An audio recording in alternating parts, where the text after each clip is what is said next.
Hello, my name is Karen Zacco, and I work at the Children's Home of Poughkeepsie. And this is Ace. Ace is our facility service dog, who also works at the Children's Home as well. Ace's work week is a 5-day work week, and Ace spends a lot of time with the children at the Children's Home. The children at the Children's Home have experienced some horrible trauma, so Ace does a really good job with helping them to reduce their stress load when they are in his company. We had a situation where a youth had to testify against her abuser in Orange County, and we had gotten permission from the judge to allow Ace to accompany her.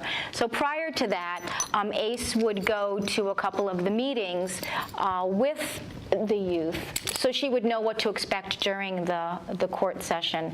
And it was quite amazing. She sat at the table with a bunch of adults, and she was obviously very nervous, even though Ace was sitting by her side on the floor. She's obviously very nervous. She was quiet. She had her head down. She was picking at her fingernails. I had thought, you know what, maybe it might be more beneficial if she sat on the floor next to Ace. So I had asked her, and she decided that that would be a good idea. And with that, when she was asked questions, it was like she was just a different person with sitting right next to Ace and being able to pet him. You know, she sat with her chin up. She was more fluent with answering questions and giving input into you know, situations. So it was extremely helpful to have Ace there with her. And we see that a lot with the children at the Children's Home. Hi, I'm Mark Malone. Welcome to Wake Up with Rhinebeck Bank. I got to say, it was great to learn a little bit about Ace and some of the services and support he provides to the children at the Children's Home right here in Poughkeepsie. It's great to have Walt Joseph, who is the executive director from the Children's Home, here today. 16 years, Walt. 16 years, yeah. And thanks for having me here. Let's give it up for Walt. That's fantastic. 16 years at the Children's Home.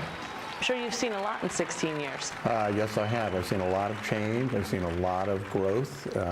You know, we have an amazing organization, and I don't say that just because I'm the exec. I agree with you. But we have really a lot going on there. We're serving a lot of children. We have almost 100 beds now. Wow. So, you know, we are serving a lot of kids across the whole spectrum of their lives, from newborns. We have children as young as 2 days old. We have a maternity program where we're helping young women who are pregnant and in foster care have good prenatal care and good training, and then help them take care of. That's the Young Mothers program. The emergency program takes kids who have been abused or neglected at home, and that program has served over 2,000 children since we opened it. Wow. We opened it because of a crisis of care for a child here in Dutchess County. There was a young boy who was killed while in the county, I think 2002, and the commissioner asked us to open that program, and that program has grown from a 6-bed program to a 33-bed program. Wow. Which sometimes makes me sad.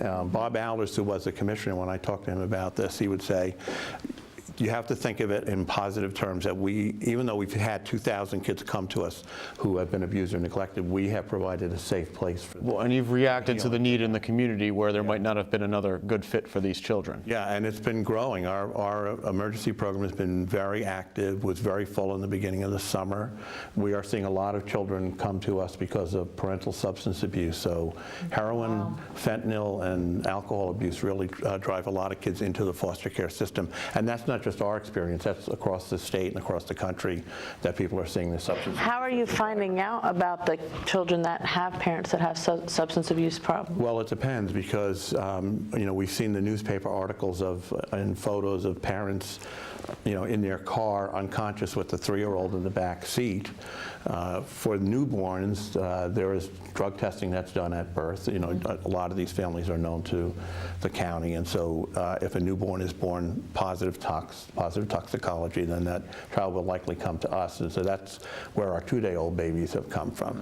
And then those kids will actually go through withdrawal while they're with us. And then we have a regular residential program, which is right now serving about 20 boys and girls who are longer-term kids. That's also on our campus. And you know, that's really our original program. We started in 1847 as an orphanage, taking care of kids who are similar to the kids that we have today, although orphanages are no longer The term is not used, and kids are not considered orphans now. All the old orphanages are now treatment centers and are working with kids who have mental health problems. Almost all of them are trauma victims. Almost every child who is in care is the victim of trauma. Wow. So you're working with such a diversity in regards to when children come to you, why they come to you. I'm curious, what is the day in the life of a child at the children's home look like? Well, it's going to look very similar to the day in the life of any child who's at home, because our kids, we're not unique because that means one, but there are only 3 agencies in New York State that send their children into the public school system, which we have been doing for almost 100 years. Wow. So our kids get up in the morning, and they get on the bus and they go to school. We are the good parent who gets the phone call. You better come in, we have a problem. But they have a regular morning routine. Our kids, you will not pick them out in a school community because we don't bulk buy clothing. Every child is taken out to shop. Our kids cultivate their own style. That's awesome. You really do become their family. We become like their family. It's not quite the same now as it used to be because the push has been to keep kids out of residential care and to serve them in their homes and communities, which we really support. I mean, some of our most difficult cases are kids who were with us for 10 or 12 or 15 years because we become their family, and then we become their safety net after they turn 21. You know, kids age out of care at 21, but the average age of independence in the United States is 26. I was going to say, it's much older than 21. It's 26, and brain maturity comes at 25, so there's a gap from when you have kids who leave you because they age out, but they need little things. I like to tell the story of one of our kids who had the starter on his car broke.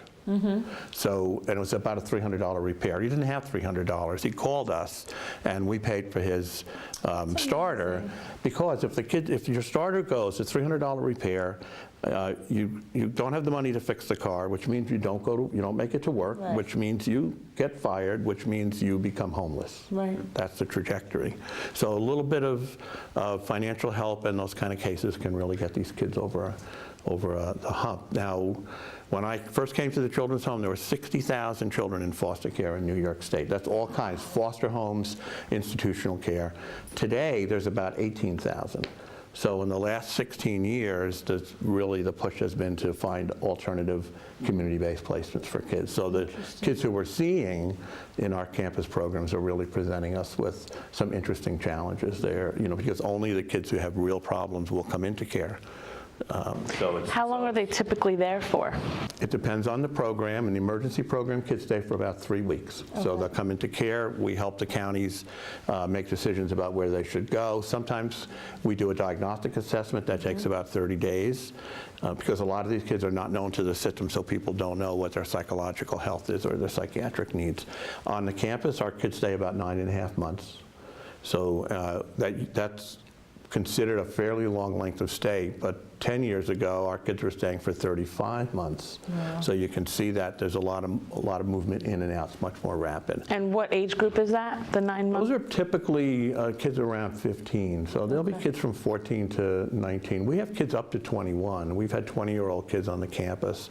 We have 2 group homes in the community, one for boys, one for girls. The kids tend to stay a little longer there, very community-based, and of course they are already going to public school. We have the 3 homes off campus for the Young Mothers program, and right now we have 5 SILP apartments, supervised independent living, where we rent an apartment and place a child, typically a high school graduate, into an apartment, and then they can stay there till they're 21. Wow. Great way to transition them into. And that's the idea, that they can transition, but it's very challenging because kids in foster care get almost too good service, so they're not really prepared for the reality of life. I had a youngster tell me that he was really annoyed because he had to spend his whole paycheck on food and a place to live, and I said, that's reality. That's what happens, yep. That's it. So, and we're trying to help the kids with that notion too. One of the girls' houses, one of the YMP homes, the Young Mothers homes, is an independent home, and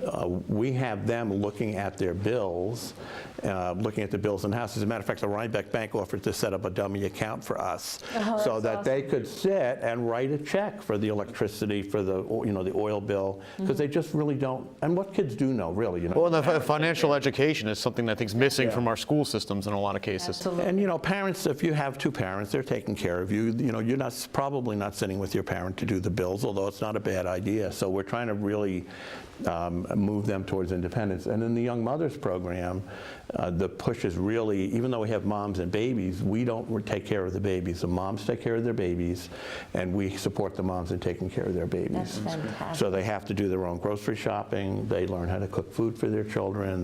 They manage their children's medical care. Because they will need to do that when they move out. It's a transition. So again, It's getting kids ready for independence, because it's there are only limited numbers of options for kids who are in care. They're either going back to their family, they're going back to a family member, maybe an aunt or an uncle or a grandparent, or they're being put up for adoption, and many of our kids are eligible for adoption, or they're going to independent living, in which they will take care of themselves. Very challenging. And you work with the state for the adoption process? We work with the counties. The county, okay. So the counties, it used to be called a blue book. People would come to your agency, and I've been in this business for 40 years, so I've seen a lot of change. But you actually had blue binders that had pictures of children in them and descriptions, and it was the blue books, and you got updated pages, and you had to keep them updated. Now it's all online, so you can search online. And we had some kids from Florida who were being adopted by a local family, and they found the children online. So the Florida authorities placed those kids with us while we worked on the adoption with the family. Wow, there's so many pieces to this. It's a very complicated, people don't, we laugh because we say, all we need to do is just take care of these children, but it's very complicated. what are some of the biggest challenges you're seeing right now? Well, probably the biggest challenge that the kids are presenting us with complex trauma issues and challenging behaviors. The people who spend most of the time with them are the direct care staff, the child care staff. And statewide, child care staff turnover is over 40%. Wow. So it's very difficult to maintain a stable workforce. We've been lucky that we have lots of people who have been with the agency a long time, but we also have lots of new people. And the governor, when the economic crisis occurred in 2008, the governor stopped doing cost of living adjustments on salary. So we have some staff who have not had a salary increase in 6 years. Wow. So it's very hard to go out and recruit. And now with the change in the minimum wage laws, it's going to challenge us even more, because you can come to the children's home and work Christmas Day and maybe work Thanksgiving Day and have the kids really test you.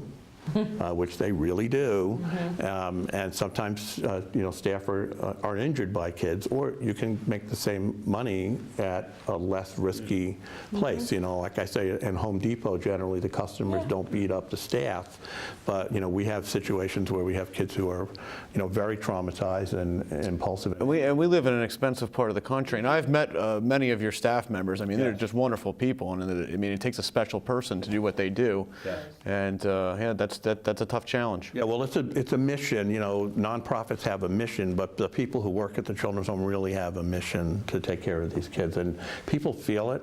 If they come to the home, it's a welcoming environment. It's very well cared for. We have a great board. When I first started, there were 45 women on the board. Wow. Now the board is about half that size, and they finally let men come on the board. So it's a very involved board, very dedicated to meeting the needs in the community, and it's just an extraordinary program. And I think we're all very proud of it. We're proud to work at the children. Absolutely. I'm proud that it's here in our community. Yeah, and we've been here so long. It's funny, I was at the chamber breakfast yesterday, and the person came up to me and said, my mother and her sisters and brother were at the children's home, and has very fond memories of being there. So I know someone also that grew up there that thinks the world of the children's home. And because we're in the community in a different way. I think because our kids go to the public school, they're in the community every day. Residential care gets some negative publicity because it's isolated. If you have an on-ground school, your kids may never go off grounds except to some activities. But our kids are in public every single day. And the school district, we have a wonderful relationship with the Hyde Park schools, and they have taken very, very good care of our kids. And we were talking off camera about, I guess, the woman that was in your program at one point that came back with their children and said, "This is where I grew up," and that must be a good feeling for the staff. It really is good, and we'd love to have our former residents contact us, and we always invite them to come. Now, with Facebook and things like that, we have people showing up for some of our events. We have a talent show. We have a little service group called Kids Who Care, and they put on a dessert and a show, and they raise money and they support other local charities. They raise money for the. It's a program for kids who can't be out in the daylight. It's a Camp Sundown, so for kids who can't be exposed. So that group raised money for that. The kids just raised money to help the town of Poughkeepsie replace the dog who was injured. Oh, wow. And that dog had been on our campus in the summer, and then when the kids found out that the dog lost his leg, actually, it was. Dog had cancer and the leg broke and had to be amputated, and so the kids raised money, and it was one of the girls from our Young Mothers program who took the lead on that and raised some money, did a bake sale, made a cake with the picture of the town of Poughkeepsie police logo on it. We had the town supervisor come and the officer whose dog was injured, and the dog, who was very spry and still strong with 3 legs, was there. And the tough police officers were in tears. So That's so wonderful. yeah, so our kids know about the community and they give back to the community. Well, that's a great story. I mean, and how can the community help the Children's Home? Well, we always need community support. I mean, we bill our counties. We have a very complicated state rate, but we add things to that rate with private donations. For some of our older kids who come to us, we use privately raised money to help them. We may pay rent. There's a young woman who we have prevented from becoming homeless multiple times. She has a terrible trauma history, but she's really done well in the community, but she continues to need help. So those extra funds that are not restricted are funds that we can use to do things like that. And where can people donate? Well, they can donate you can donate online at our website, which is children'shome.us, and there's a Donate Now button, or they can call our main number, which is 845-452-1420, and ask for Erin Caffarelli. One of my favorites. She's a great lady, and she would be happy to work with someone who wants to make a donation. We have fundraisers, so if folks see our events, it's great to have people come to our events. Our next event will be in the spring. We have a cocktail concert kind of thing, which we started, called Open Your Heart. Awesome. And tickets are available for that. I think they're just settling on the show, which I believe is going to be Broadway music. We'll have to check it out. Fantastic. You'll have to check it out. We had a great time the last, this will be our 4th one, and we've had really great times. We've had Italian tenors, we've had all kinds of performances. Yeah, it's been a really, really fine thing. So, we need the community support. In our Articles of Incorporation that were written in 1852, it's very interesting that it says right in there that the government will support the Children's Home, which was called the Poughkeepsie Orphan House and Home of the Friendless. That was our first name, but that it would always need community support. And so it talked about people bringing in eggs and chickens and vegetables and things like that. So it's really been about the community right from the beginning, which is why we take care of so many community kids. We're we're really a partner with the other agencies and with our local counties. Well, you'll always have our support at Rhinebeck Bank. We truly believe in helping the community and helping the Children's Home. So thank you so much for being a guest and for this wonderful information. Well, thanks for having me. Thank you for the opportunity, Walt. Appreciate it.